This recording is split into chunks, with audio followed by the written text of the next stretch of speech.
ఏంటమ్మా? నీకు ఇంపార్టెంట్ విషయం చెప్పాలి. మన సినిమా అక్కడమ్మ ఇక్కడ అబ్బాయి ఉంది కదా, ఎస్, దాన్ని ట్రైలర్ లాంచ్ చేయాలి. చెయ్యమ్మా, ఆల్ ద బెస్ట్. చెయ్యమ్మా కాదు, చెయ్యాలమ్మా. ఎవరు? నువ్వు. నేనా? నేను చేస్తే ఏం బాగుండదు. I'm not celebrity. You are my only celebrity.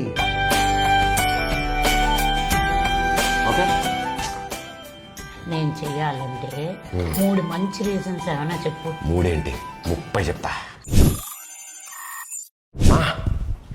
7th class లో ఫస్ట్ ర్యాంక్ రావాలన్నావు, తెచ్చుకున్నాను. ట్రైలర్ లాంచ్ చేయవా? ఫస్ట్ క్లాస్ తెచ్చుకున్నందుకు సైకిల్ కొనిపించుకున్నావుగా. ఇది వాడేశానా? అమ్మ ఇప్పుడు నేను మడతట్నా? మడతెట్టేశాను ఆల్రెడీ. నువ్వు రీజన్ చెప్పు. చిన్నప్పుడు ఎదురు బెంచ్ అమ్మాయికి బబులుగా వండించారు జుట్టుకి. దానివల్ల అమ్మాయి జుట్టు అంతా కత్తిరించేశారు. తప్పురా, ఇంకెప్పుడు ఈ పని చేయొద్దన్నావు. నేను చేయలేదు, నీ మాట విన్నాను కదా. ఆ పని చేయలేదు కానీ అలాంటివి చాలా చేసావు. ఇది కూడా వర్కౌట్ అవలే.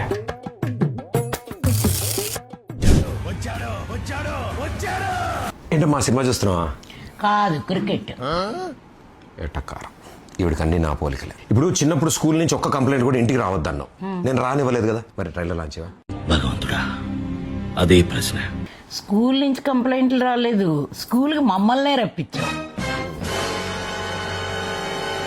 నువ్వు సినిమా చూస్తున్నావు ఇప్పుడు. ఇంటర్లో లవ్ లెటర్. అమ్మమ్మ వద్దు, గుర్తు చేస్తే గంట క్లాస్ పీకుతుంది ఈవిడ. ఇప్పుడు బ్రహ్మాస్త్రం వాడతా. మా ఇప్పుడు April 11న అక్కడమ్మ ఇక్కడ అబ్బాయి సినిమా రిలీజ్ అవుతుంది కదా. అవును. ఆ సినిమా రిలీజ్ అయిపోగానే పెళ్లి గురించి బాగా సీరియస్గా ఆలోచిద్దాం అనుకుంటున్నానమ్మా. యా, ఒక రీజన్ దొరికిందిరా. ఇంకో 2 ఆలోచించు. జీవితం మొత్తం వెతికితే ఒక్క రీజన్ దొరికిందా? నువ్వు నా కొడుకువిరా. ఆ ఒక్క రీజన్ చాలు నాకు ట్రైలర్ లాంచ్ చేయడానికి.